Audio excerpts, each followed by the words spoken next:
tu es nouveau sur la page, n'oublie pas de t'abonner, de laisser un commentaire, de liker et de partager.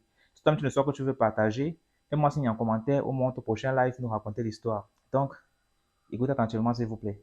Et on avait un ami à nous qui habitait dans une autre cité, qui n'était pas loin de là où on habitait, et qui devait traverser la route, c'est qu'il devait marcher au moins quelques kilomètres pour pouvoir venir vers chez nous. Mais sauf que l'endroit était... Il n'y avait pas d'électricité au fait, il n'y avait pas de lampadaire. Arrivé vers notre zone, il n'y avait pas de lampadaire.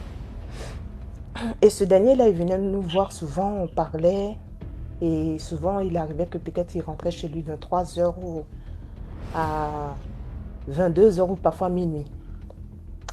Et un jour, on a constaté, c'est qu'on a fait au moins une semaine, on ne le voyait plus. Il s'appelle Ladji, si je ne me trompe pas, si ma mémoire est bonne.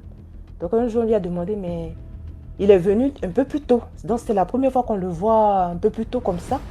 Et il a dit, par contre, aujourd'hui, cette fois-ci, je ne vais pas durer. Je ne vais pas rentrer tard. Donc on lui a dit, mais pourquoi? Il dit, non, tu sais, il fait nuit là. J'ai peur de vous expliquer, mais le lendemain, si on se voit dans la journée, je vais vous expliquer ce que j'ai vécu. Parce que là, il fait nuit, je n'aurai pas le courage de rentrer chez moi à la maison. Donc on a dit d'accord. Donc le lendemain, on s'est vu. Il nous a expliqué qu'au fait, les nuits, chaque nuit, quand il venait nous voir comme ça, qu'il partait, il traversait parce qu'il y avait un bas-fond entre leur cité et notre bas-fond.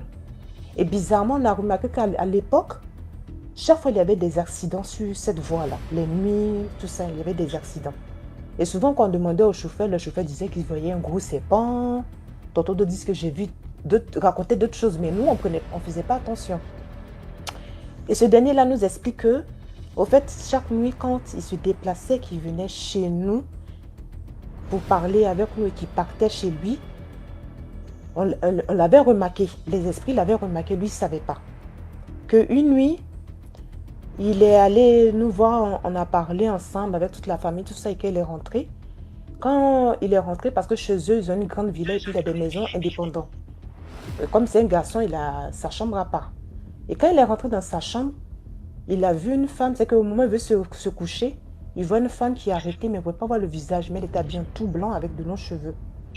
Et il a tellement eu peur, tellement froid, il a voulu crier, il n'a pas pu crier. Il tremblait tellement que finalement il est resté sur le lit, il ne pouvait pas bouger. La femme est venue s'asseoir à côté de lui sur le lit. Et il est resté comme ça, figé, jusqu'au matin. Et il expliquait à ses parents. Et ses parents lui ont dit qu'il faut qu'on te lave. Que c'est un esprit, t'ont remarqué, chaque fois que tu sors, je pense c'est l'esprit de femme de nu, bien Jim, qui t'a remarqué et qui te veut. Donc ils ont fait des prières, bon, comme c'est des musulmans, ils ont fait pas mal de prières, pas mal de trucs de bains de purification, jusqu'à ce qu'ils soient délivrés, que ces derniers ne viennent plus le voir. Donc voilà, c'est un peu ça, c'est ce que je voulais expliquer, que vraiment quand on est jeune, souvent on sent des choses, on voit des choses, mais on ne fait pas attention, mais c'est des choses qui existent bel et bien. L'histoire, et c'est un ami, il m'a dit que il avait l'habitude de rester très tard dans la nuit. Il sortait, il faisait la fête souvent, et souvent il ramenait des filles à la maison pour passer la nuit et tout. Et un jour, c'est comme ça qu'il a rencontré une fille quand il rentrait à la maison. La fille était extrêmement belle, avec un teint clair et tout, tout ce qui va avec. Il était intéressé, mais la remarque qu'il a faite, c'est que la fille avait seulement noué un pagne autour du cou. Et la fille ne portait pas de chaussures ni de sandales. Mais la fille était tellement belle et il sonnait dans les minuit dépassés. Il a appelé la fille, il a parlé avec la fille et tout, il voulait ramener la fille à la maison.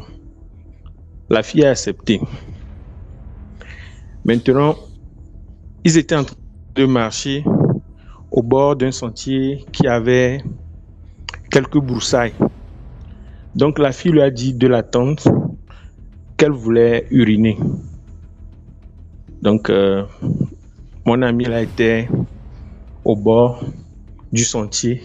La fille est rentrée un peu dans les broussailles pour uriner. Et après quelques minutes, le temps passait, mais la fille ne venait pas. Et quand mon ami s'est retourné pour aller voir au niveau de la broussaille où la fille était rentrée, c'était un gros caïman. C'est un gros caïman qu'il a vu. Et mon ami a commencé par courir. Quand il a fui comme ça, il est rentré à la maison. Immédiatement, il a constaté qu'il a eu des boutons qui sont sortis sur son corps. Et cette nuit-là, il n'a même pas pu dormir. Il était comme malade. Et le reste de la nuit jusqu'au lendemain. Donc, quand c'était le matin, il est parti raconter l'histoire à sa grand-mère. Et on lui a expliqué que dans leur famille, il y avait des divinités.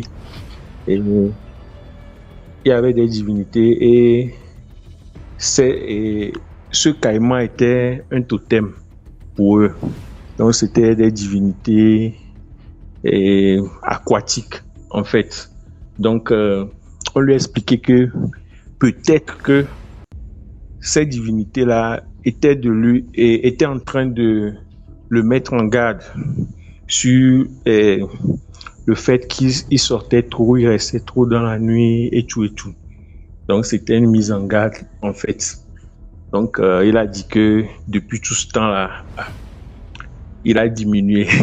C'est un homme, il n'a pas arrêté, mais il a diminué les sorties tardives dans la nuit et tout ça.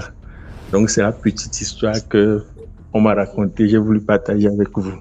On allait souvent dans la famille de ma tante.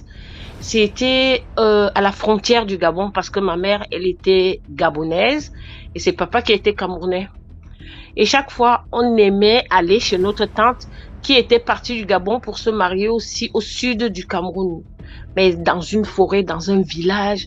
Vous imaginez ce genre de village où on fait encore les pièges. C'est un village vraiment. Là-bas, j'ai appris à faire des pièges, à attraper les poissons, à faire la pêche, tout. Donc, du coup, on aimait aller là-bas. Et il y avait souvent les balles. Il y avait des balles du soir. Il y avait toujours des soirées, des samedis, des villageois, des enfants qui viennent de la ville, les enfants de partout. On se réunissait pour danser comme en ville. Voilà. On faisait souvent le hangar avec les feuilles des palmiers, comme ça. C'était une fête. Alors, cette fois-là, on devait aller à la fête dans la nuit. Et notre tante nous a dit de ne pas partir. Le mari de notre tante nous a dit de ne pas marcher la nuit. Tout le temps, vous partez la nuit dans les fêtes chaque samedi. On vous voit chaque samedi. Il faut faire attention quand vous partez à la fête. C'est pas bien de marcher la nuit. Et on a dit non, aujourd'hui, on part pas à la fête. On va rester à la maison, on va se coucher. Imaginez dans un village, il n'y a pas d'électricité. On avait juste les lampes torches pour regarder la route. C'était même le genre qu'on marchait en route, les serpents. On pouvait même piétiner un serpent. C'est le genre de village où les herbes viennent cacher la route. On déchire les herbes avec les mains comme ça pour aller à la fête. Alors on est allé à la fête, on a dansé et il fallait maintenant rentrer. C'était peut-être à 5 km de la maison à pied parce qu'il n'y a pas de voiture. C'est un village. C'était tard dans la nuit. Il y avait les hiboux qui chantaient de loin. Il y avait des oiseaux, des petits charançons dans les villages. Tic, tic, tic, tic, tic, dans les forêts. Il y a des petites moucherons là qui ont toujours la petite lumière, les libellules. Il y avait des libellules. Voilà, plein de choses comme ça. Et nous qui venons de la ville, pour moi, comme j'allais là-bas rarement, c'était vraiment très spécial ce village. Ça faisait vraiment peur, ça faisait flipper. Et on est allé à la fête. La fête était très loin. 5 km à pied. Et maintenant, la fête est finie, il faut rentrer. Voilà, la fête est finie. C'est peut-être vers les 4 heures du matin, 3 heures du matin, presque minuit, parce qu'il faut qu'on rentre et que les parents nous trouvent dans la chambre. On a commencé à marcher. J'étais avec ma cousine et une autre de ses cousines. Moi, je les connaissais pas. On marche, on regarde derrière, on regarde devant, on regarde derrière. Et derrière nous, on a vu une silhouette. Il y a un monsieur qui vient, c'était un homme normal. Alors on dit, ah, on n'est pas seul. Voilà un monsieur qui vient. On est 3 filles. Hein. On marche, on marche, on marche, on marche. Le monsieur aussi, on marchait vite. Et le monsieur a commencé aussi à marcher vite. Je dis, ah, peut-être qu'on dit, bon, voilà un homme, quelqu'un qui vient, il va nous sauver s'il nous arrive quelque chose. On avait juste la lampe torche. Alors je dis, et on éteint la lampe torche. Il faut pas toujours allumer. Il faut éteindre. On éteint. Après, à un moment donné, on allume. On éteint, on allume. Et derrière, le type, il vient tout près de nous. Nous aussi, on marche encore plus vite. Et à un moment donné, il a disparu. Nous, on était peut-être à 1 kilomètre ou à 500 mètres de la maison. Je ne sais pas, quelque chose, 800 mètres de la maison.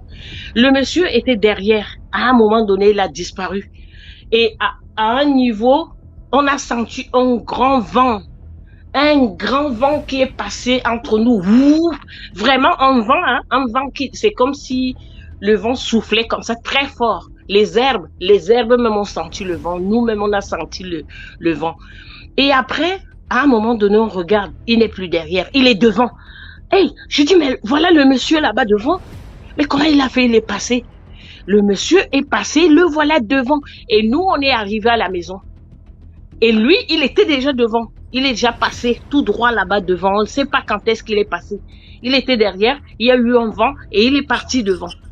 Et là, on a couru dans la maison. On est rentré dans la maison. On avait peur, on a flippé.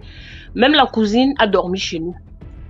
Et le lendemain, on est allé vers la grand-mère. On lui a raconté cette histoire. Il a dit, c'est un monsieur, c'est un sorcier. Il était derrière vous. Et quand vous avez senti le vent, c'est qu'il est devenu géant. Il était tout géant. Il est devenu très loin en haut de vous. Et quand il est passé entre vous, il est passé, c'est les pieds, c'est-à-dire ses jambes. Comme on était peut-être entre ses jambes à ce moment-là. Et c'est quand il déplaçait ses pieds qu'on a senti le vent. Donc c'est un sorcier qui était derrière nous et qui est devenu tout géant. Et puis après, qui est passé, bon, il nous a fait passer entre ses jambes, il est passé devant. Depuis ce jour-là, dans ce village, je ne suis plus jamais sortie. Il faut faire attention au village. Vous qui venez de la ville, hein, faut pas sortir au village la nuit. On ne sait pas ce qui se passe dans la nuit. Voilà ma leçon. En fait, mon histoire, elle est très courte. C'est juste pour expliquer que quand nous sommes dans les transports publics, là, tout ce qu'on donne là, ce que ton voisin te donne là, ne mange pas si tu ne le connais pas. Là, je vais vous raconter une histoire d'une dame. Elle voyageait pour aller à Bétari. Tu vois, c'est les femmes en tenue. Les hommes en tenue, généralement, au pays, quand ils voyagent, ils aiment être à la cabine, genre à s'asseoir à côté du chauffeur. Donc, elle était assise avec le chauffeur, à côté du chauffeur. Et après Bétari, là, il y a eu un monsieur qui est entré, genre, il veut proposer ses marchandises et tout. On a fait entrer, il était avec un autre. Donc, ils se sont levés, ils ont proposé la marchandise, ils se sont assis. On ne sait pas s'il était en complicité avec le chauffeur, là, on ne sait pas. Après, du coup, le chauffeur propose la cola aux passagers. Il propose d'abord à la dame. Elle dit non, merci, elle ne mange pas la cola. De chance, elle ne mangeait pas la cola. Admettons qu'elle mangeait la cola. Et peut-être même c'est Dieu qui l'avait protégée. Donc, les autres dans le transport aussi disent que oui, ils mangent la cola. C'est comme ça le monsieur qui proposait sa marchandise là. Il partage les colas à tous les voyageurs. C'est comme les choses de la malchance. Tout le monde avait mangé la cola. Après, comme elle était à la cabine, elle tourne. Ce n'est plus les hommes. C'était tous les moutons. À cette époque, ça avait chauffé à Bertois. Ça avait chauffé à l'est. Les viandes de l'est, là, tout le monde faisait déjà attention. Ce n'était plus les hommes, c'était les moutons. Elle dit, attends, chauffeur, gars, là. Du coup, elle appelle ses collègues. Et le téléphone n'était pas encore trop comme maintenant.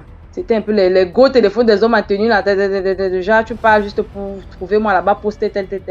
Elle dit au monsieur qu'on va au poste. Il veut faire, elle dit, tu ne bouges pas, je suis homme en tenue, elle monte dans son document et tout. On va au poste de police qui suit. Comme ça qu'ils arrivent au poste de police. On lui dit, explique-nous comment tous les passagers se sont transformés en moutons. Il dit que non, il peut les retransformer, il ne peut plus les retransformer. C'est qu'il ne sait pas, il voulait d'abord mentir. Après, on a dit, tu vas expliquer. Les hommes prennent les fouillent les sacs, ils prennent les cartes. C'était déjà, il a pris les bordereaux d'abord, il appelle le nom de quelqu'un, la personne répond. Ben, c'était comme ça qu'ils avaient répondu. C'était comme ça. Donc la femme expliquait, elle tremblait, tout le monde était... Hein? C'est quelle viande on mange souvent. Genre on dit mouton, tout le monde est dedans. Mais en fait, c'est comme ça qu'il faisait pour aller donc vendre. Il explique donc que c'est comme ça qu'il fait. Quand les gens se transforment comme ça, il arrive dans une autre ville, il vend les moutons. Et il a l'argent. Tous les sacs et tout ça là, il jette. Donc on attend soit quelqu'un a disparu, on ne le retrouve jamais là. Peut-être il s'est transformé lui en route. C'est comme ça qu'on a pris des hommes. On dit, tu peux encore les retransformer en homme. Il dit qu'il ne peut plus. Quand c'est mystique, c'est déjà changé comme ça. C'est mort, il ne peut plus. On avait mis l'homme en cellule. La dame était rentrée. Elle était la seule par chance qui n'avait pas mangé. Peut-être parce qu'elle ne mangeait pas la cola ou c'est Dieu qui l'avait porté. C'est les choses de la chance. Quand ton Dieu est avec toi, tu ne sais pas. Et donc comme ça, cette histoire avait chauffé avec toi. On disait souvent aux gens, vraiment méfiez-vous quand on est dans les moyens de... Ce que le chauffeur te donne de manger là, ne mange pas. C'est que les gens qui viennent souvent, oh je vends le produit, si quand tu fais comme ça, goûte, ne goûte pas parce que tu ne connais pas. Même les viandes qu'on peut acheter au marché là, ce n'est que Dieu qui nous garde. Prie d'abord parce que tu ne connais pas si c'est le vrai bœuf, si c'est le vrai mouton, si c'est le vrai quoi que tu manges. Donc cette histoire était, elle avait tellement chauffé à l'est et c'est juste la leçon que je vais apporter. Quand on dit quand tu vas manger, tu ne dois pas mâcher les os. C'est quoi? Quand tu mâches les os, c'est un papa à l'est qui m'avait dit que ma fille, dans ce que tu fais, quand tu vas dans une réception, mange la chair. Parce que si c'est pour la nourriture, là, tu peux manger chez toi. Les os, là, ne sucent pas. Parce que peu importe le traitement que tu fais, quand tu as mâché les os, ta salive et ta sueur ont détruit tout ce que tu as fait comme protection. C'était un homme de 2 yeux. Il a dit, je te dis, on détruit tout. Ça, c'était juste une parenthèse. En fait, ce qu'il m'expliquait par rapport au reste. Et quand tu bois aussi, tu vois, quand tu bois là, ton reste de jus là, genre tu bois ton eau, l'autre qui ressort là, ta salive est entrée. Il dit, tu bois tout. Et même le verre, on peut utiliser pour prendre ta salive. J'ai 2 sujets, tu vas choisir un. Entre l'homme qui a pris la fille de sa femme pour faire l'argent et entre la chasse aux sorciers. On va commencer par la première. D'accord. Il y a une histoire qui s'est passée ici. Et cette histoire est encore toujours debout, hein, bien sûr, à côté de nous. Un monsieur qui s'est marié avec une dame et qui n'a jamais eu d'enfant parce qu'il avait eu à se marier précédemment. Et dans cette relation, ça n'avait pas marché. Donc la femme l'a quitté. Après l'avoir trompé, elle est tombée enceinte. Donc elle a compris que c'était le monsieur qui était le problème. Donc le monsieur, quelques années plus tard, il est allé chercher une autre femme avec qui il a une autre relation. Et cette femme avait déjà une fille. Donc ils étaient dans leur maison familiale, c'est-à-dire dans la maison du père, de son père. Et il a commencé par fréquenter un certain Ibo. Chez nous, on les appelle les Ibo, souvent les Nigérians, des gens qui viennent du Nigeria avec des marchandises. Et le monsieur lui a dit, ils étaient en train de parler, le monsieur lui a dit que lui, il peut pas rester dans la vie sans rien avoir. Genre, tu n'as pas l'argent, tu n'as pas d'enfant. Tu sais à quoi finalement. Donc, c'est comme ça le monsieur lui a proposé que lui connaît un réseau dans lequel il pourrait devenir riche et il pouvait devenir immensement riche. Donc déjà, il a suivi le monsieur, ils sont allés au Nigeria et on lui a fait comprendre que pour avoir l'argent, c'est-à-dire pour rentrer dans le secte, qu'il fallait forcément qu'il sacrifie quelqu'un et que cette personne qu'il allait sacrifier devait être une personne importante. Et que s'il fait ça, il aura l'argent et que rien ne va le manquer.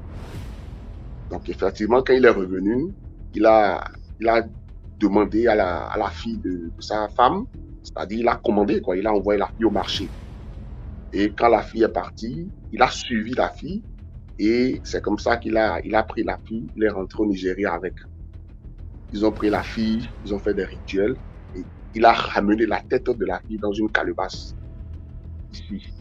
Et il a ramené la tête de la fille dans une calebasse. Il était allé rester dans un cimetière avec la calebasse, je ne sais pas pour combien de jours, parce que c'était le consigne qu'on lui a donné, qu'il devait vénérer les morts du pays avant de rentrer à la maison avec la calebasse, avec la tête, sinon que ça allait lui porter malheur. Donc, après le rituel qu'il a fait, il est revenu à la maison. Il y a un truc chez nous qu'on appelle un begba, c'est les petites caisses dans lesquelles nos mamans mettaient leur pain. Et ça durait aussi longtemps que possible. Donc, il était allé dans la chambre de sa mère. Il avait pris celui de sa mère qu'il a ramené dans leur chambre commune. Et il a mis la calebasse avec la tête de la fille, de sa femme, dedans là, enfermée. Et donc, pendant ce temps, ils étaient en train de chercher la fille parce que pour eux, la fille est portée disparue. Parce que la maman n'était pas là quand il a envoyé la fille. Donc, tantôt, il dit, c'est moi, je l'ai commandée, mais je ne sais pas où est-ce qu'elle est plutôt, parce que je l'ai envoyée au marché. Donc, ils ont cherché la fille, ils ont fait des annonces, ils ont passé à la télé, mais rien n'est fui, parce qu'on ne sait pas où est-ce que la fille est rentrée. Et le rituel, ça marchait comme quoi? Il fallait que la nuit, ils sortent avec la calebasse quelque part, peut-être dans la brousse sur un tas d'ordures, et qu'ils commencent par répéter répétitivement le nom de la fille, et l'argent sort de la bouche de la fille, en fait. Déjà, c'est vrai. Ce que vous voyez dans les films Igbo, où on dit l'argent, l'homme vomit l'argent, c'est une réalité. Donc, quand il commence par faire l'incantation, le crâne de l'enfant commence par vomir, c'est-à-dire des billets. Il a commencé par amasser l'argent du jour au lendemain. Il a changé de vie, il a commencé par bien s'habiller. Donc, déjà, personne n'en doutait, parce que tout le monde savait qu'il a une nouvelle fréquentation. Il allait au Nigeria avec un ami, et que cet ami, c'était un commerçant. Donc, tout le monde estimait que c'est de l'ami que venait l'argent. Donc, tout de suite, c'est parti vite. Il a construit une maison et dans un quartier, et tout était bien fait. Et c'est là qu'il a ramené la calebasse avec la tête de l'enfant de sa propre femme. Et l'enfant s'appelait Marie, parce qu'on a même surnommé la maison et le carrefour Marina, ici à Cotonou. C'est une histoire qui est bien connue. Et quand il a ramené la calebasse avec le crâne de l'enfant dans la maison, il a fait en sorte que personne ne rentre jamais dans sa chambre. C'est-à-dire, même sa femme n'avait pas le droit de rentrer dans la chambre. Quand lui, il avait besoin de la femme, c'est lui qui rejoignait la femme. Donc, bon, personne n'en doutait, parce qu'on s'est dit, bon, pour quelqu'un qui n'a jamais eu d'enfant, et du jour au lendemain qui a commencé par gagner l'argent, bon, Dieu lui a sûrement fait grâce. Mais avec le temps, ils ont oublié l'histoire de la fille qui a disparu. Parce que ils n'ont pas retrouvé les traces de la fille, donc, soit parce qu'elle était déjà un peu adulte, soit elle a rejoint un homme, elle est partie avec un homme, parce que chez nous, quand une fille est majeure et qu'elle disparaît, c'est ce qu'on dit souvent, on dit, bon, sûrement elle doit être dans les bras d'un homme. Donc après, l'histoire est partie vite, ils ont oublié la fille. Donc, qu'est-ce qui s'est passé? Le rituel qu'il était allé faire au Nigeria, il était censé chaque 10 ans venir faire un compte rendu avec 2 bœufs, c'est-à-dire un bœuf noir et un bœuf blanc. Et lui, il a oublié parce que tellement il a gagné l'argent que le rituel qui allait suivre ne le préoccupait plus. Tu vois un peu, donc il a zaillé. Et il était là à la maison un jour, la nuit, vers les 23h01, comme ça, quand les messieurs qui lui ont fait le rituel au Nigeria ont débarqué chez lui. Mais pourtant, il ne les a jamais montré là où il a construit la maison. Hein. Ils sont venus, ils ont frappé. Le gardien les a ouvert le portail, ils sont rentrés. Et c'est comme ça, ils l'ont retrouvé dans son salon et tout. Et la femme lui a demandé, mais d'où tu sors encore ces personnes-là? Lui-même, il avait peur parce que il ne sait pas comment ça s'est fait qu'ils sont venus chez lui. Déjà, il faut être naïf parce que pour des personnes qui te font un rituel et te remet un truc sacré que toi tu prends, tu vas déposer quelque part, il ne faut pas croire qu'ils ne savent pas où tu es.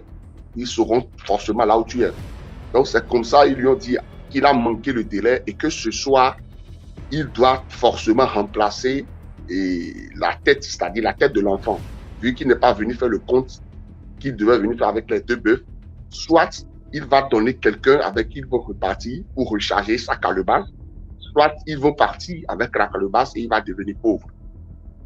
Donc, quand la femme demande, mais c'est de quelle calebasse on parle? Elle demande aux personnes, les personnes disent, mais demande à ton mari. Demande à ton mari. Et donc, c'est là, dans le débat, la femme a essayé d'envoyer le gardien pour appeler les familles pour venir voir. Et tout le monde est secoué. Ils sont venus dans ce bousculade. Et là, la réalité est sortie. Quand il a avoué. Mais ce qui faisait le malheur, à un moment donné, les gens sont repartis. Parce qu'il y avait des personnes qui avaient commencé par intégrer la maison. Donc, ça devenait de trop. Donc, pour ne pas prendre la honte, ils sont partis. Et tout le monde s'est attaqué au monsieur. Mais c'est quoi la calebasse là? C'est quoi la calebasse là que les gens se disent que tu dois donner quelqu'un? C'est quoi? Donc c'est là qu'il a avoué que c'est lui qui a amené la fille au Nigeria pour faire un rituel d'argent et que c'est grâce à cet argent qu'il a construit la maison. Et effectivement, il a ouvert la boîte où il avait mis la calebasse. Et aux yeux de tout le monde, quand il interpelle le nom de la fille, et avec l'incantation qui suit, ça produisait. Mais l'argent ne sortait plus de la bouche de l'enfant avec rapidité, comme ça faisait au début.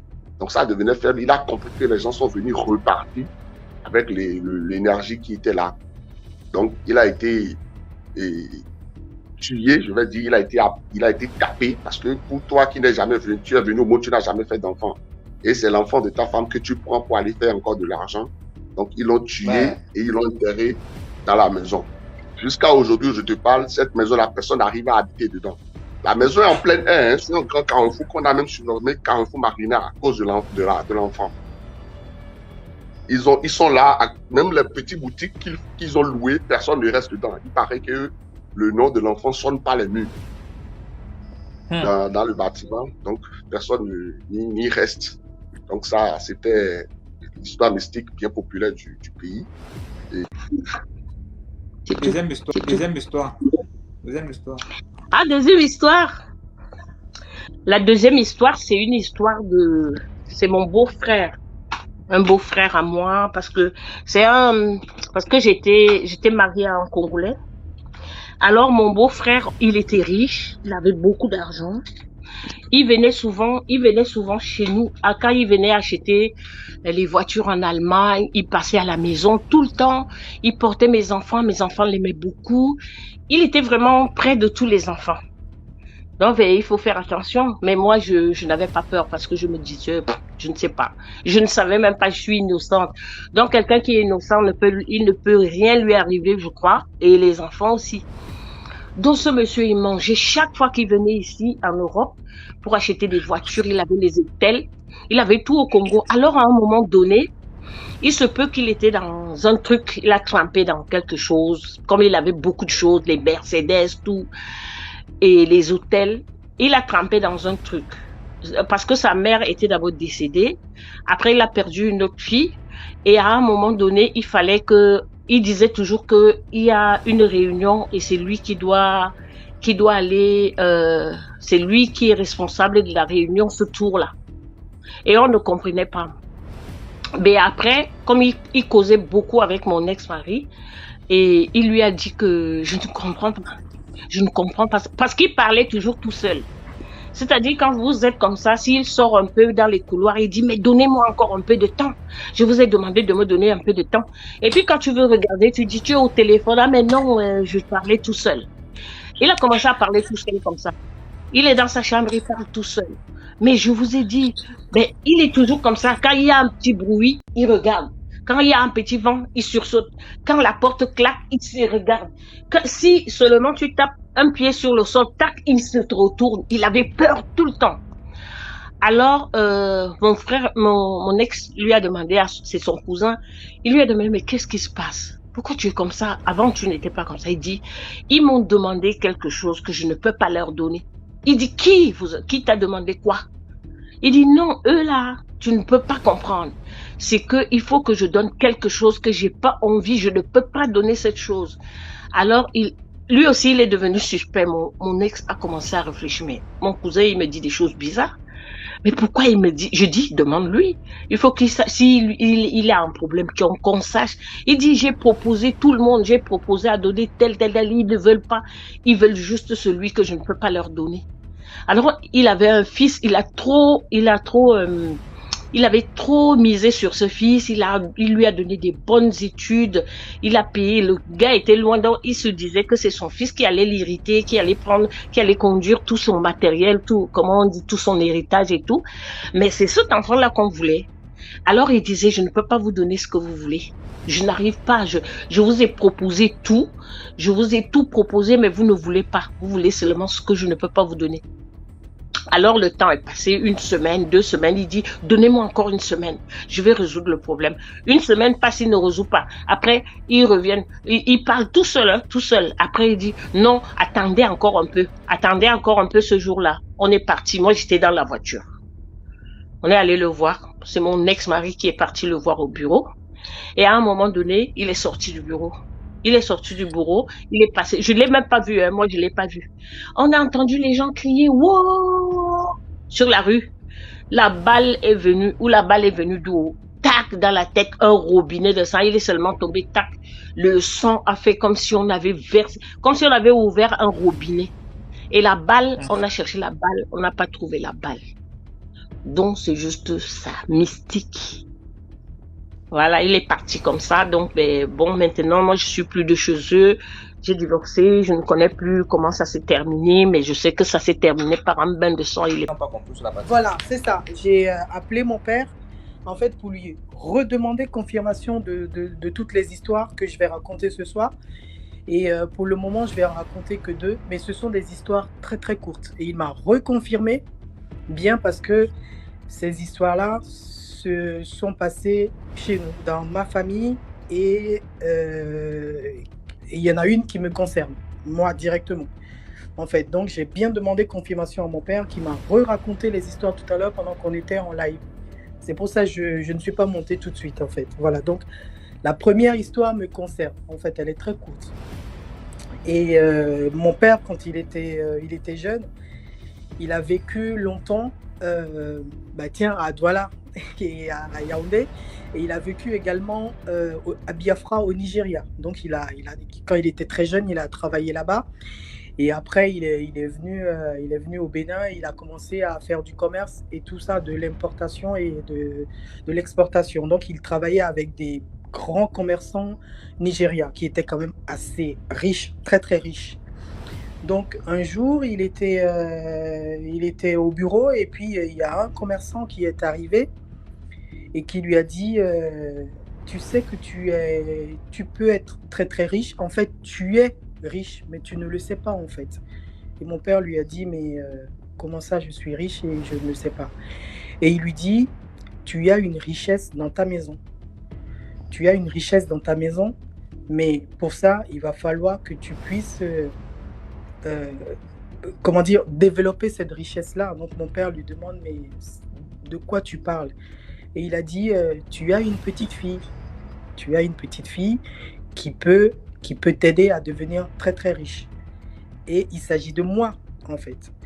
Je ne sais pas si vous connaissez les histoires des albinos qui se passent en Afrique australe. En fait, les albinos qui sont poursuivis même jusque dans leur tombe, et on va couper une jambe, une tête, un truc comme ça. En sachant que moi, je n'ai aucun gène d'albinisme. Je ne suis pas du tout albinos. Je suis rousse, j'ai les cheveux roux, naturellement roux, et ça, sur la côte ouest africaine, un peu comme les albinos, on est des gens qu'on utilise parfois dans des trucs, dans des mystères, on va dire, dans la sorcellerie. Et ce Nigérien lui a dit tu as une petite fille, mais mon père ne savait même pas comment ce monsieur pouvait savoir qu'il avait une petite fille qui était rousse. Donc il était déjà très étonné, et il lui a dit tu n'as pas grand-chose à faire, en fait. Je t'ai apporté des bracelets, ou sinon, si tu ne veux pas lui donner ces bracelets, en fait, ce sont des bracelets que mon père doit me passer, en fait, au poignet. Voilà. Et il a dit soit tu lui passes les bracelets au poignet, soit tu m'amènes chez toi, tu amènes ta fille, et moi j'ai juste à lui poser les mains sur la tête. Et tu verras ce que ça va donner. Tu vas devenir très très riche. En fait, c'est que ces bracelets, ou bien la main posée sur la tête, ce sont des choses qui font qu'on vous prend votre esprit, en fait. On va me prendre mon esprit, et moi, je vais devenir, je vais devenir comme folle, en fait, comme folle. Et par la même occasion, mon père, il va devenir immensément riche, en fait. Et ça, c'est ce que le commerçant nigérien avait proposé à l'époque à mon père, pour qu'il va prendre mon âme, et mon père va devenir riche. Et mon père lui a dit, je préfère garder ma fille et ne pas devenir riche. Donc mon père, il a refusé. La deuxième histoire, je vais vous raconter l'histoire de mon grand-père initiateur, c'est-à-dire de mon grand-père spirituel qu'on appelle Onogan Tchidji, Sa Majesté Tchidji. Vous savez, au Bénin, il y a un village notamment qu'on appelle le Révier. Et Révier, c'est un village où la sorcellerie avait pris une grande ampleur, au point où pour sortir la nuit, c'est-à-dire à partir de 18h, soit tu es initié dans la sorcellerie, soit chaque 6 mois, tu dois donner 2 porcs et un bélier pour pouvoir sortir la nuit. Parce que la sorcellerie, de là où on parle là, c'est une sorcellerie de haut niveau. C'est-à-dire la sorcellerie de haute qualité, quoi. C'est pas les sorcelleries que nous voyons aujourd'hui. Non, non, non. C'est des sorcelleries où quand tu es chez toi, le sorcier peut se transformer en hibou, venir atterrir chez toi et se métamorphoser en être humain. Donc, le monsieur en question, à chaque fois qu'il fait un enfant, l'enfant meurt. À chaque fois qu'il fait un enfant, l'enfant meurt. Donc, il était allé à la quête de la protection, c'est-à-dire tellement qu'il avait eu de protection, mais cette protection n'arrivait vraiment pas à le protéger contre la figure de la sorcellerie qui était au début. Parce que déjà, chaque 6 mois, il fallait qu'il donne une tontine. Parce qu'il ne voulait pas rentrer dans le club de la sorcellerie. Donc, il fallait qu'il donne une tontine de 2 porcs, de la cassa, de l'huile rouge, de trucs. Parce qu'on a ici un truc qu'on appelle le Knessi. Et c'est ça le noyau de la sorcellerie. Donc, à la recherche de la quête de la protection et d'une famille stable, d'une vie stable, il est allé s'initier dans une divinité qu'on appelle le tronc. Donc, je suis aussi aujourd'hui le détenteur. Donc, quand il est rentré dans le tronc lui avait suggéré, c'est une divinité, donc la divinité lui a suggéré que pour qu'il puisse garder ses enfants vivants et pour qu'il puisse avoir l'équilibre de la vie, qu'il n'avait pas autre choix que de le ramener au pays. Parce qu'il était allé se faire initier au Togo, à Lomé, dans un village qu'on appelle Zoula, un village qui est encore debout, et ce temple dont je parlais toujours là. C'est-à-dire l'histoire, elle peut être vérifiée. Donc, effectivement, il a fait le nécessaire et ils ont ramené le tronc, c'est-à-dire la divinité en question, chez lui, au village, à Ouida, là où on appelle Taounou. Taounou, c'est un petit village de Ouida. Bon, c'est un peu considéré comme capitale, quoi, d'une ville. Tu vois, un peu, quelque part, qui est un centre. Donc, ils ont traversé le lac, ils sont venus, ils ont déposé la divinité, comme cela se doit. Et comme c'est une divinité qui ne prend que du cola et de l'eau, parce que c'est une divinité sur laquelle on met du cola. Après lui avoir donné le cola, il faut lui donner de l'eau. Donc, pour lui, déjà, il avait pris ça à la légère, parce qu'il s'est dit, mais comment, avec tout ce qui se passe dans ce pays et avec ce grand niveau de sorcellerie-là, comment se fait-il que c'est ce petit truc qu'on a attaché dans une paille blanche, on a amené avec des colas, il faut lui donner l'eau. Est-ce que c'est ça qui va vraiment me protéger? Donc, il en doutait. Chemin faisant, il était là, sa femme est tombée enceinte et a accouché. Donc, c'est là qu'il a eu plus de croyance. Il a compris que c'était un truc vraiment protecteur. Et un jour, les sorciers, c'est-à-dire les chefs sorciers, on les appelle chez nous les chefs rantanclans. C'est-à-dire, c'est des loges dans certaines loges de sorcellerie, il y a des maîtres. Parce que chez nous, au Bénin, il y a 41 niveaux de sorcellerie. Donc, quand tu atteins ce niveau de 41 là, tu deviens un maître de ta loge. Donc, les maîtres du secteur sont venus le voir pour lui dire que ce qu'il est venu déposer ici les empêche de sortir la nuit. Il paraît que la nuit, quand ils veulent faire leur voyage nocturne, ça les barre la route. Donc, ils sont venus lui demander de ramasser son fétiche là et puis de partir avec, quoi. Donc, il a refusé, que lui ne va pas partir parce que lui-même, il avait ramené son fétiche, c'était pour se protéger et pour fonder sa famille. Et déjà, les sorciers ont commencé par menacer la famille. C'est une famille qu'on appelle la famille Tchakwe. Donc, les sorciers ont commencé par menacer la famille que s'ils ne font pas en sorte que le fétiche quitte le village, ils vont tuer, c'est-à-dire ils vont vider toute la famille, quoi. Ils n'auront plus jamais de suite de leur famille. Et c'est comme ça, ils ont battu le monsieur, le défunt Tchidji, Sa Majesté Tchidji, et ils l'ont chassé du village. Donc, il est parti avec sa femme, avec le bébé. Et quand ils sont partis du village, ils sont allés se réfugier chez l'un de ses oncles qui était un peu à 30 km de là. Et les sorciers sont venus la nuit, ils ont ramassé le fétiche, pardon, des colas qu'on a déposés sur le fétiche. Parce que c'est ça qu'ils prenaient pour le fétiche, au fait. Donc, ils ont ramassé les colas là, ils sont venus jeter dans le lac qu'on appelle le Tao. Et d'après eux, en faisant ça, le fétiche allait partir. Mais à leur grande surprise, quand ils ont ramassé les colas et le fétiche, ils sont venus jeter dans l'eau. 3 jours après, le lac s'est assaini. Ce que je vous dis, elle est vérifiée. Hein. C'est une histoire qui est authentique, elle est vérifiée jusqu'à aujourd'hui. Elle a même un document. Quand ils ont ramassé le fétiche, qu'ils sont venus déposer dans le lac, tu t'imagines, hein, des DMG, tout le lac s'est assaini, du nord au sud, il n'y avait plus d'eau. Le lac par lequel on passait par bateau, il fallait marcher désormais sur les 2 pieds pour passer dedans, parce qu'il n'y avait plus d'eau.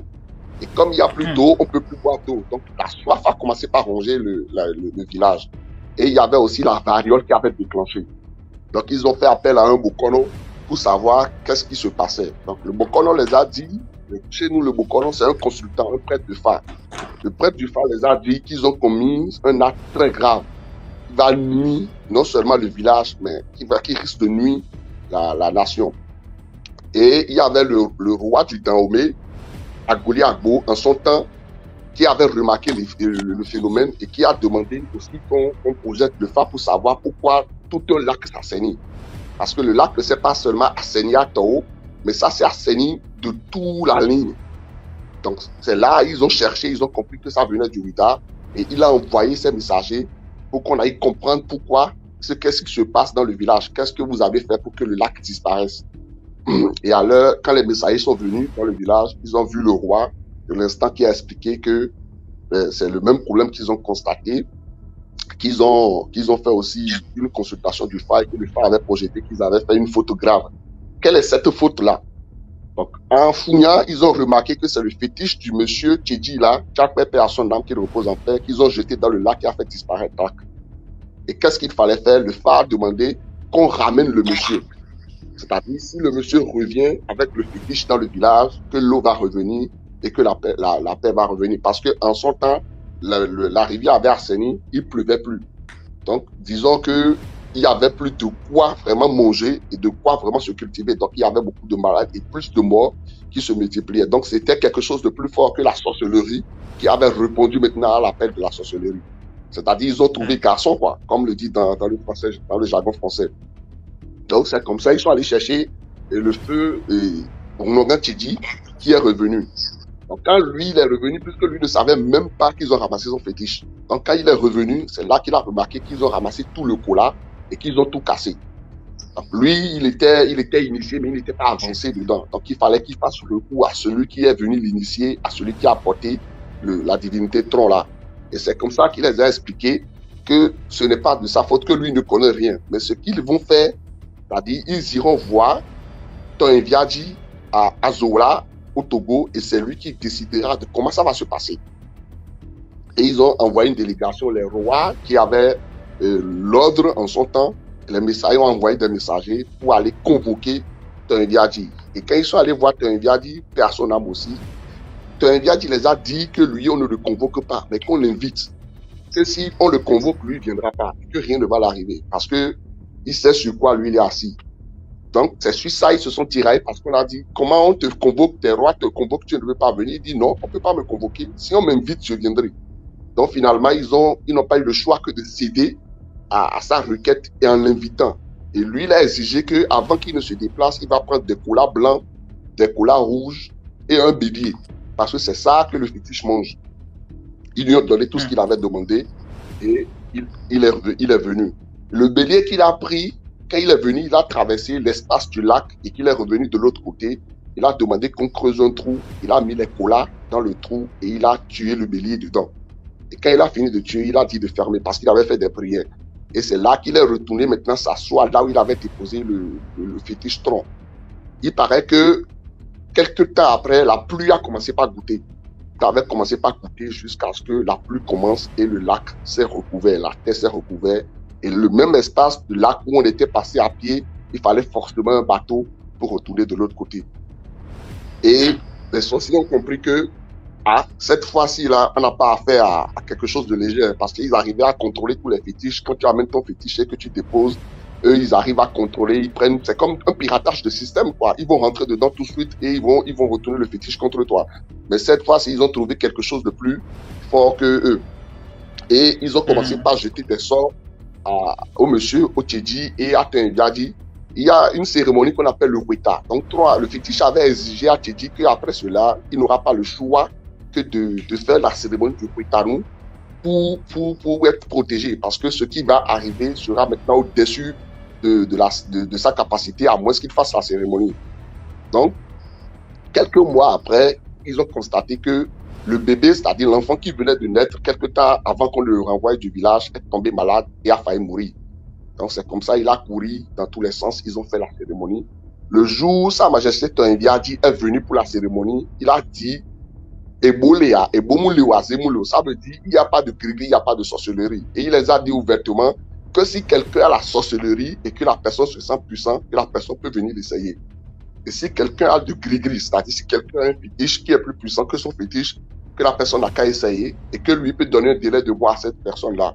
C'est l'ordre qu'il a donné avant de commencer la cérémonie. Puisqu'il y avait du monde, eux, ils n'avaient jamais vu une cérémonie comme ça où des gens venaient, ils mettaient des taches blancs sur le visage, tout le monde s'habillait en blanc, ils portaient des boubous. Pour eux, c'est un truc tout nouveau. Donc, effectivement, quand il a dit ça, ils ont dit, mais c'est qui le monsieur? Déjà, tu es venu, tu as fait ton fétiche, tu as fait assainir tout un lac ici, et tu es venu avec un simple bélier, tu as fait revenir le lac. Et on n'a pas encore pu régler ça. Maintenant, c'est toi qui viens, tu menaces, tu dis, il n'y a pas de gris, il n'y a pas de sorcellerie. D'accord, on va te montrer de quoi on est capable. La cérémonie devait durer 8 jours. Donc, quand ils ont commencé la sorcellerie, c'est-à-dire chaque jour, il y avait au moins 3 à 4 décès dans le village. Et il avait interdit que tous les membres qui sont venus à la cérémonie ne pleurent. Parce que quand on vous informe qu'il y a un décès quelque part, vous ne devez pas pleurer. Il faut savoir que cette personne a essayé de vous jeter un sort ou a essayé de vous nuire. Jusqu'à ce qu'ils ont fini la cérémonie. Et c'est comme ça, comme ils n'avaient plus trouvé d'issue, il y a certains sorciers qui ont décidé de venir s'initier dans la divinité, c'est-à-dire dans le fétiche. Parce que pour eux, vu qu'ils n'étaient pas initiés, ça faisait en sorte qu'ils n'arrivaient plus à contrôler le fétiche. Donc il fallait qu'ils rentrent dedans pour manœuvrer ça. Alors que c'est là le piège. Donc ils sont venus voir le défunt Sa Majesté Tchédi. Ils lui ont demandé, pour rentrer dans ton fétiche, il faut quoi et quoi. Donc lui les a dit qu'il fallait une poule noire, qu'il fallait du cola, qu'il fallait du gin royal, bref, tout ce qu'il pouvait avoir dans le temps, il les a cités. Et chacun allait chercher pour venir lui donner pour rentrer dans le fétiche. Mais à chaque fois que quelqu'un, un sorcier s'initie au fétiche là, la nuit n'arrive plus à aller aux réunions. Et c'est comme ça qu'il arrivait à commencer par se confesser tout ce qu'il dit. Parce que s'il sort de son corps, il va mourir. Donc il commençait par se confesser, il dit, on a tué telle personne, on a mangé telle personne, on a fait telle chose, on a fait telle chose. Ils ont continué progressivement comme ça jusqu'à ce que beaucoup de sorciers se sont convertis dans le village. Et c'est comme ça que le défunt Sa Majesté Tchédi a eu de l'ampleur, a eu de connaissances. Mais lui aussi, quand il a atteint un niveau, il fallait qu'il initie quelqu'un. Il fallait qu'il lui aussi sorte pour aller protéger quelqu'un. Donc c'est comme ça qu'il a fait sa première sortie dans le village qu'on appelle Révier. Alors que là, c'est ce qu'on appelle chez nous le noyau, le moteur de la sorcellerie. C'est-à-dire, si la sorcellerie avait un réseau où on devait payer une puce, c'est là. Parce que là-bas, là, si tu rentres là-bas et que tu fais musique, c'est seulement l'eau qui va te parler, tu vas mourir. Le village dont je te parle, c'est encore debout. C'est encore debout. C'est un village jusqu'à aujourd'hui. C'est le seul village ici au Bénin, notamment dans le sud, que chaque 2 mètres, tu vas avoir un fétiche. C'est chaque 2 mètres, tu vois un fétiche quelque part. Chaque 2 mètres. Donc, quand il est venu dans le village avec le fétiche qu'il voulait donner aussi à quelqu'un, Sa Majesté Toyi, qui était allé aussi à la requête de la paix, il est venu déposer le fétiche à son retour. C'est un grand serpent, un boa qui les a barré la route. Et le monsieur avait paniqué parce qu'il dit, il paraît que tu es fort, mais tu as trouvé encore plus fort que toi. Et Tchédi lui a dit de ne pas s'inquiéter. Que si ce qui est dans le serpent, si c'est un humain, il va se transformer. Si c'est un esprit, il va se transformer. Il a demandé une poule, il a sacrifié le poule sur les colas par terre et le serpent s'est transformé en une vieille dame. Et la vieille a menacé Tchédi en lui disant que partout, il paraît que là-bas, il a fait la loi et qu'il est venu ici pour faire la loi, mais que cette fois-ci, il ne va pas s'en sortir. C'est-à-dire, il avait pratiquement, je crois, 16 communes dans Révier qui ont décidé de les détruire complètement. Au premier instant, ils avaient menacé le nouveau initié qu'ils allaient venir casser aussi son fétiche. Donc lui, il avait pris la peur et il avait invité sa petite famille à dormir auprès du fétiche pour que les gens ne viennent pas le ramasser comme ils avaient fait à Ouida. Et le fétiche était fâché parce que le lendemain, chaque matin, il faut donner des colas au fétiche. Donc le colas a refusé leur prière du matin et il les a dit que c'est lui qui protège au fait, qu'ils ne peuvent pas prendre des machettes, des bois pour venir s'asseoir et dormir là. Pour dire qu'il veut le protéger. Non, que c'est lui qui est venu pour le protéger. Donc, ils ont pris peur et puis ils ont laissé le fétiche. Chemin faisant, les sorciers dans la zone, c'est-à-dire de Révier, ils n'arrivaient plus à sortir la nuit. Parce que chez nous, quand on fait le sacrifice des poules, là, on creuse un trou avec les poulets, puis on enterre. Et quand tu enterres ça, un sorcier ne peut plus passer dans l'ombre. Ça part au moins pratiquement sur 1 km². Aucun sorcier ne peut plus passer dans l'endroit. C'est pas bon. Comme aujourd'hui, c'est pas ce qu'on fait aujourd'hui là, mais en son temps, c'était vraiment puissant. Donc, ils se sont réunis. Et comme ils n'avaient pas pu déplacer le fétiche, ils sont allés voir le commissaire. En son temps, c'était un blanc, parce que c'était encore de la révolution. Et c'était les blancs qui géraient les brigades, etc. Donc, ils sont allés voir le blanc pour dire au blanc qu'il y a un fétiche ici qui dérange tout le village. Et que eux, ils veulent plus du fétiche. Donc, le blanc a dit, ben, si toi, tu es petit, parce que Toyi, en son temps, était, père à son âme aussi, était un jeune. Donc, toi, le blanc a dit, mais toi, tu es trop jeune pour avoir palabre avec tous ces vieux-là, des sages qui sont vieux plus que toi, dit, on ne veut pas de ton fétiche. Donc, ils avaient pris une date pour qu'ils ramassent le fétiche. Donc, Toyi, lui, il était désespéré, il est retourné à Ouida, chez celui qui l'a ramené le fétiche, il lui a dit, ah, toi, tu as gagné la guerre ici, mais là-bas, je n'ai pas eu le choix, hein. Finalement, on va ramener le fétiche que tu m'as donné là. Le jour qu'ils ont décidé de ramener le fétiche, il y a eu renversement. Et dans ce renversement, c'est un noir qui a pris le commissariat, c'est-à-dire c'est un noir qui est devenu le commissaire. Et ce noir aussi, c'était un initié de Trom et depuis Togo. Donc, quand il est venu, il a entendu l'histoire, il dit non, il a dit qu'on n'a qu'à l'appeler celui à qui appartient le fétiche. Et quand Sa Majesté Toyi est allé, il lui a dit, ah, moi je suis initié, je ne peux pas accepter qu'on enlève le fétiche d'ici, parce que ce fétiche-là, il est là pour protéger. Alors que tout le monde s'attendait que le fétiche quitte le village en question. Vu que les sorciers n'arrivaient plus à sortir, ils n'arrivaient vraiment plus à faire du mal, notamment dans cette zone-là. Alors que pour aller à des réunions nocturnes, ils étaient obligés, c'est-à-dire ils avaient beaucoup plus d'obligations de passer par là. Donc ils n'arrivaient plus à communiquer, à moins qu'ils aillent faire un détour. Donc le commissaire a dit non, qu'ils ne vont pas ramasser le fétiche. Donc c'est comme ça, le fétiche est resté là. Et quelques jours après, les sorciers, c'est-à-dire les grands loges de la sorcellerie du village, ont fait une délégation. Et dans cette délégation, c'est pas qu'ils ont marché, hein. Ils se sont transformés en hibou et ils sont allés atterrir devant la maison du feu Tchidi, à Ouida. Et lui, il ne savait même pas parce qu'ils sont venus en être humain. En venant, ils ont gardé des pagnes, tu vois, nos anciens pagnes là. C'était des pagnes beaux, c'était solide et tout. Ils ont ramené une bouteille de gin, des colas. Et ils ont donné au vieux. Le vieux a dit c'est pourquoi. Il lui a dit non, que lui, ils sont venus lui donner ça pour qu'il vienne là-bas à Rédier, là où il a déposé le fétiche trop là, qu'ils veulent qu'ils viennent ramasser le fétiche.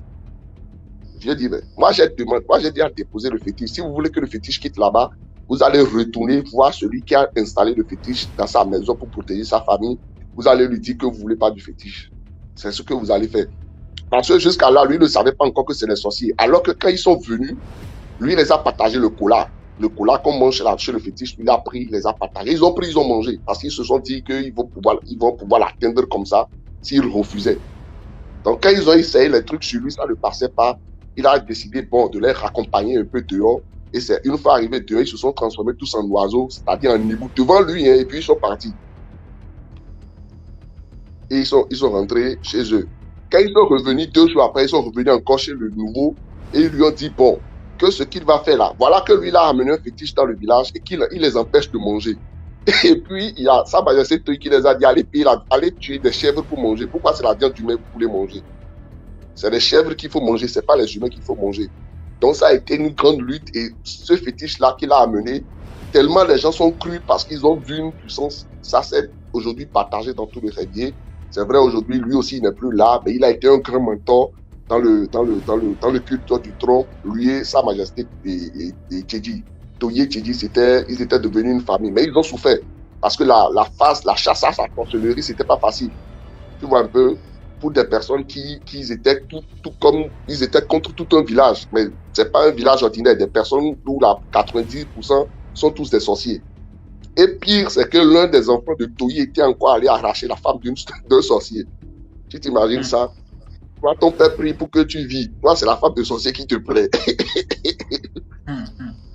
Donc, la guerre a suscité. Ils ont perdu. Je vais dire, ils ont perdu. Aujourd'hui, c'est des histoires qui sont là. Et chaque fois quand tu viens, on te raconte ces histoires pour te montrer que la sorcellerie, ça a vraiment existé et qu'on a dû lutter pour survivre. Donc, je dis aujourd'hui que ceux qui aussi ont peur de la sorcellerie, là, C'est vrai, la sorcellerie, ça existe, mais il faut retenir une chose, qu'il y a quelque chose qui protège aussi contre la sorcellerie. On ne croise pas les bras pour lutter contre la sorcellerie. On ne fuit pas la sorcellerie. Si tu fuis la sorcellerie, il va te pourchasser. La sorcellerie, il faut le faire face. À un moment donné, il faut le faire face pour rivaliser, pour gagner sa place. Sinon, il a plus de facilité, dit donc, à te supprimer quand tu as un point faible et sensible. Et les premiers points faibles sensibles de la sorcellerie, c'est quand tu es peureux. Le deuxième point faible, c'est quand tu aimes les femmes, notamment les femmes d'autrui. Et la troisième point faible, c'est quand tu aimes surtout manger dans le noir. Parce que quand tu aimes manger dans le noir, là, il y a un petit vent qui vient, qui te met juste un peu petit dedans, tu manges et puis la nuit, tu commences à les rejoindre. Comme quelqu'un l'a dit tout à l'heure, pour donner la sorcellerie à quelqu'un, on n'a même pas besoin de lui donner à manger. Il suffit qu'on lui souffle seulement ça dans la bouche. Il prend. Le Bénin à lui seul a 41 niveaux de sorcellerie. 41, j'ai bien dit 41. Et le plus haut niveau de la sorcellerie au Bénin, c'est-à-dire quand tu détiens les 41 sorcelleries, après ta mort, tu peux encore aller aux réunions nocturnes pendant 10 ans.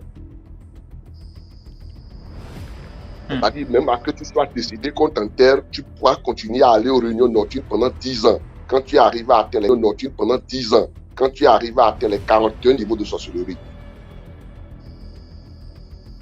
Donc, bon, moi, je suis initié dans tronc, je fais la chasse aux sorciers, je ne suis pas un sorcier. Et pour ceux, bien sûr, qui me connaissent dans le live, ils savent bien de quoi je parle. Moi, quand on parle de sorcellerie, c'est ça, je mange.